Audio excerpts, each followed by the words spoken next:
Hello friends, आपका एक बार फिर से स्वागत है मेरे इस चैनल मानवा हिंदी एक्सप्लेन पर। फ्रेंड्स, आज मैं आपको एक्सप्लेन करूंगी I was just having fun with the time limit मानवा का चैप्टर 11। तो चलिए शुरू करते हैं इस मानवा की आगे की कहानी को। फ्रेंड्स, जैसा कि हमने पिछले पार्ट में देखा था, कैरन इजाबेल से कहती है, प्रिंसेस आप अपनी माना पावर्स का यूज़ करके इस स्टोन को हवा में उड़ाने की कोशिश कीजिए।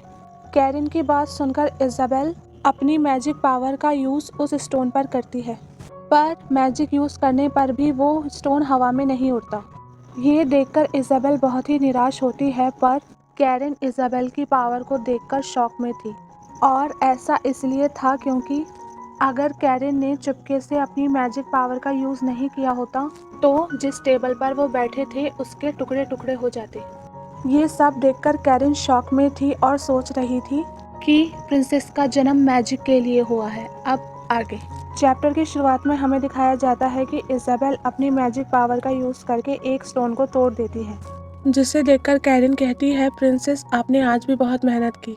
ये सुनकर इजाबेल मुस्कुराते हुए कहती है, टीचर क्या मैंने अच्छा काम किया? इसके जवाब में कैरन कहती है, हाँ आपने अच्छा किया। कैरन की बात सुनकर इजाबेल मुस्कुराती है और कहती है, वाह टीचर ने मेरी तारीफ की। इजाबेल को मुस्कुराते देखकर कैरन कहती है, मैंने अभी कोई तारीफ नहीं की। ये सुनकर इजाबेल हंसते हुए कहती है, तो आप अगली बार मेरी तारीफ जरूर करना। ये सुनकर कैरन कहती है, ये आप पर निर्भर करता है प्रिंसेस। कैरन की बात सुनकर इजाबेल मुस्कुराती है और कहती है, मैं अगली बार अपना पूरा बेस्ट दूंगी टीचर। कैरन से इतना कहते ही इजाबेल मन में सोचती है, इससे पहले मैं जान पाती मैं 4 साल की हो चुकी थी और कैरन मुझे अभी तक मैजिक के लेसन दे रही थी। इसके बाद इजाबेल मन में सोचती है कि किसी वजह से मिस कैरन का व्यवहार सख्त हो गया है और उनके बोलने का तरीका पहले से कठोर हो गया है। इजाबेल मन में इतना सोचते ही कैरन से कहती है, टीचर जब कोई इंसान जादू करना सीख लेता है तो क्या वो हवा में उड़ सकता है? इजाबेल की बात सुनकर कैरन जवाब देती है कि हाँ, जादूगर हवा में उड़ सकते हैं, पर अधिकतर जादूगर ऐसा करना पसंद नहीं करते क्योंकि अगर वो ऊंचाई से गिरेंगे तो वो मर भी सकते हैं। कैरन की बात सुनकर इजाबेल उससे प्यार से कहती है, ओ गॉड, इजाबेल को डर लग रहा है। इजाबेल को ऐसे देखकर कैरन थोड़ी देर के लिए शांत होती है और फिर इजाबेल से कहती है कि कल से हम मैजिक के इम्पोर्टेंट लेसन्स को पढ़ेंगे। कैरन की बात सुनकर इजाबेल डिसअपॉइंट होते हुए कहती है, ओके, कल मैं और भी मेहनत करूंगी। इजाबेल के इतना कहते ही कैरन वहां से चली जाती है और कैरन के वहां से जाते ही इजाबेल चैन की सांस लेती है और फिर मन में सोचती है, ओ गॉड, ये सचमुच बहुत डरावना था। मुझे ऐसा लग रहा था कि वो मेरी चोरी पकड़ लेंगी। इजाबेल इतना सोचते ही कैरन के डरावने एक्सप्रेशंस को याद करती है, जिसमें कैरन कह रही होती है कि अगर तुम ऊंचाई से गिरे तो तुम्हारी मौत हो जाएगी। कैरन की इन बातों को याद कर कर इजाबेल कांपने लगती है और फिर मन में सोचती है कि जब भी कैरन मरने मारने की बात करती है तो वो अचानक से डरावनी लगने लगती है। इसके बाद इजाबेल मन में सोचती है कि और ऐसा नॉवल में भी लिखा था कि कैरन ऐसे शब्दों का प्रयोग तब करती है जब उसे किसी शिकार को डराना होता है। इसके बाद इजाबेल सोचती है कि मुझे खुश होना चाहिए कि उसका शिकार मैं नहीं हूँ। इजाबेल के इतना सोचते ही सीन शिफ्ट होता है और कैरन का रूम दिखाया जाता है, जहाँ पर कैरन अपने दरवाजे के पास खड़ी होकर कह रही होती है, शांत रहो। खुद से इतना कहते ही कैरन अपने बेड पर जाकर लेट जाती है और फिर मन में सोचती है कि वो सचमुच बहुत क्यूट है। कैरन इतना सोचते ही बेड पर गोल गोल घूमने लगती है और फिर कहती है, क्यूट क्यूट क्यूट, प्रिंसेस इतनी क्यूट कैसे हो सकती हैं? इसके बाद कैरन कहती है कि क्या मैं उन्हें अपनी पॉकेट में डाल लूं? इसके बाद कैरन सोचती है कि क्या हो अगर वो मेरी पॉकेट में जाकर और भी क्यूट हो जाए। ओ गॉड, वो कैसे इतनी प्यारी और सुंदर है। कैरन इतना कहने के थोड़ी देर बाद शांत होती है और मन में सोचती है कि शांत रहो कैरन, लॉर्ड बाइटन पहले से ही प्रिंसेस के लिए पागल है, इसीलिए तुम्हें अपना दिमाग शांत रखना है कैरन। कैरन इतना सोचते ही लॉर्ड बाइटन को याद करती है और फिर कहती है, वो व्यक्ति इस तरह का है कि अगर प्रिंसेस ने कोई गंभीर अपराध भी किया होगा तो वो उसे अनदेखा कर देगा, इसीलिए मुझे प्रिंसेस के साथ स्ट्रिक्ट होना होगा, नहीं तो एक दिन प्रिंसेस के अंदर की मैजिक पावर्स उन्हें खा जाएगी। कैरिन के इतना कहते ही सीन शिफ्ट होता है और फिर कैरिन का बचपन दिखाया जाता है, जहाँ पर एक लड़का कैरिन से कहता है, इसका मतलब तुम मेरे साथ डेट पर नहीं जाओगी। इसके जवाब में कैरिन कहती है, मुझे माफ कर दो, मैं तुम्हारे साथ डेट पर नहीं जा सकती। कैरिन की बात सुनकर वो लड़का गुस्से में कहता है, तुम्हारी इतनी हिम्मत कि तुम मुझे मना करो।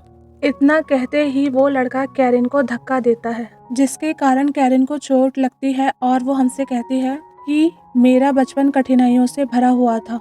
इसके बाद वो कहती है कि मेरे पेरेंट्स ने मुझे बचपन में ही छोड़ दिया था, इसी वजह से मैं एक अनाथ आश्रम में रहती थी। मैं बचपन से ही बहुत सुंदर थी, इसी वजह से वहाँ के बच्चे मुझे बहुत पसंद करते थे और इसी वजह से मेरा समय उस अनाथ आश्रम में अच्छा बीत रहा था। पर मुझे ये नहीं पता था कि मेरे जैसी अनाथ के लिए ये चेहरा एक जहर है। इसके बाद कैरिन हमसे कहती है कि एक दिन मिखेल नाम के लड़के ने मुझसे डेट पर जाने के लिए पूछा और जब मैंने उसे मना कर दिया तो उसने अपने दोस्तों के साथ मिलकर मुझे बुली करना शुरू कर दिया। वो हर रोज मुझे अलग अलग तरीके से मारता और पीटता था और इस बात के लिए कोई उसका विरोध नहीं करता था, क्योंकि ऑर्फनेज का ख्याल रखने वाली लेडी उसे बहुत पसंद करती थी और हमेशा वो मुझे समझाती थी कि वो तुम्हें इसलिए बुली करते हैं क्योंकि तुम बहुत खूबसूरत हो।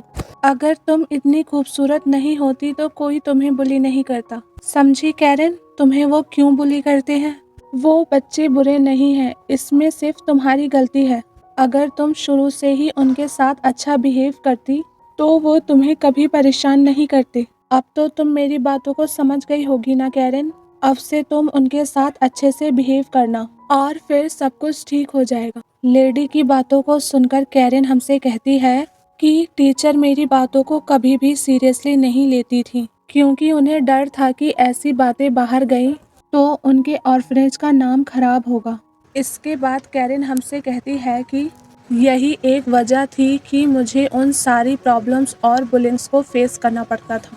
इसके बाद वो कहती है कि एक समय बाद उन सब चीज़ों की मुझे आदत हो गई थी और मुझे इस बात से कोई फ़र्क नहीं पड़ता था कि वो बच्चे मेरे साथ क्या कर रहे हैं। इसके बाद कैरिन हमसे कहती है कि एक दिन एक जादूगर मुझे ढूंढता हुआ इस अनाथ आश्रम में आया और उस जादूगर को देखकर पहली बार मेरे मन में एक उम्मीद जगी और मुझे उस दिन एहसास हुआ कि मैं इस जगह पर कभी भी ठीक नहीं रह सकती। कैरिन इतना सोच ही रही थी कि तभी वो आदमी कैरिन से कहता है, हेलो, मेरा नाम विलियम है और अब से तुम मुझे डैड कह सकती हो।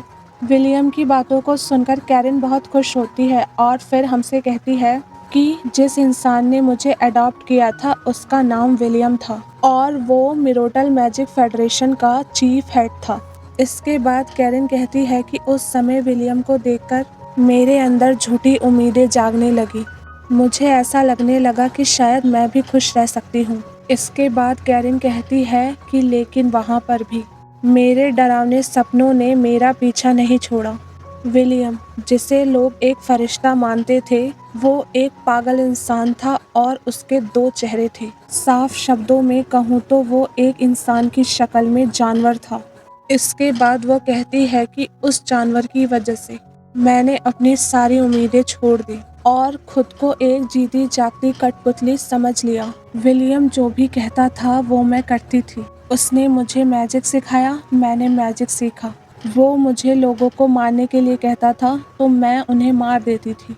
इसके बाद कैरिन कहती है कि पर क्योंकि मैं एक इंसान हूँ, ना कि किसी के हाथों की कठपुतली, इसीलिए धीरे धीरे मेरे दिल के अंदर बदले की भावना शुरू हो गई।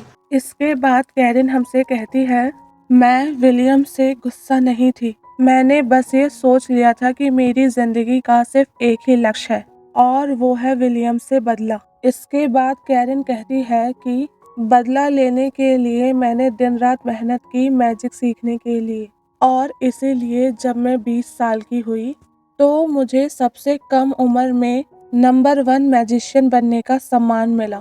और फिर उसके 2 साल बाद मैंने ये अफवाह सुनी कि एम्पायर की प्रिंसेस को मैजिक सिखाने के लिए मैजिक टीचर को ढूंढा जा रहा है। ये बात सुनकर मेरे दिल में सिर्फ एक ही ख्याल आया कि अगर मुझे विलियम के चंगुल से बचना है तो मुझे ताकतवर बनना होगा।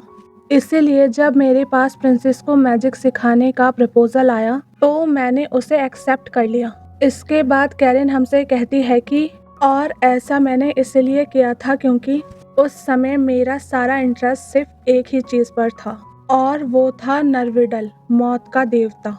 इसके बाद कैरिन हमसे कहती है कि उस समय मेरे दिमाग में ये चल रहा था कि अगर मुझे ये पता चल जाए कि नरविडल मार्क का इस्तेमाल कैसे किया जाता है तो बहुत ही आसानी से मैं विलियम से अपना बदला ले पाऊंगी और मेरे बदले को पूरा करने में मदद करेगी वो बच्ची जिसके हाथ पर नरविडल का निशान है। ये सब मैंने सोचा था जब तक मैं प्रिंसेस से नहीं मिली थी। इसके बाद कैरिन कहती है प्रिंसेस वो इंसान हैं जिन्होंने पहली बार मेरे बारे में पूछा। इसके बाद कैरिन कहती है कि जिस तरह से वो अपनी मनपसंद चीज़ें बहुत आसानी से लोगों में बांटती हैं, ये देखकर मुझे भी लगता है कि वो बहुत ही प्यारी हैं। इसके बाद वो सोचती है कि ये जानने के बावजूद भी कि 21 साल की उम्र में वो मर जाएंगी, प्रिंसेस का ये कहना कि उनकी ये ज़िंदगी एक तोहफा है और मैं उस तोहफे का एक हिस्सा हूँ। इसके बाद कैरिन सोचती है कि क्या मैं कभी किसी इंसान की ज़िंदगी का हिस्सा रही हूँ। इसके जवाब में कैरिन खुद से कहती है कि नहीं, मैं प्रिंसेस से मिलने से पहले किसी की भी ज़िंदगी का हिस्सा नहीं बनी और शायद इसीलिए मेरी ज़िंदगी बहुत ही बोरिंग थी। पर प्रिंसेस से मिलने के बाद मेरी ज़िंदगी में सब कुछ बदल गया। इसके बाद कैरिन कहती है कि शायद इस बदलाव के कारण मैं प्रिंसेस से ये कहना चाहती थी कि आपको अपनी मौत की बात पर इतना शांत नहीं रहना चाहिए प्रिंसेस। लोगों के लिए ये नॉर्मल है कि वो जिंदगी जीने की इच्छा रखें।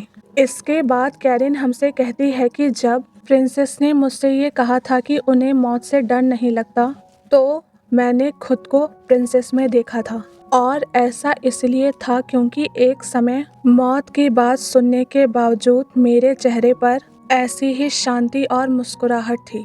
इसके बाद कैरिन कहती है कि शायद इसी वजह से मैं प्रिंसेस से ये कहना चाहती थी कि इस जंग में वो अकेली नहीं है, मैं उनके साथ हूँ। कैरिन के इतना कहते ही सीन शिफ्ट होता है और हमें कुछ दिन बाद का सीन दिखाया जाता है जहाँ कैरिन रॉयल पैलेस के दरवाजे पर खड़ी होती है और चिल्लाते हुए कहती है, मैं Karin his majesty the Amperian से मिलना चाहती हूँ। कैरिन के इतना कहते ही ये चैप्टर यहीं पर खत्म होता है।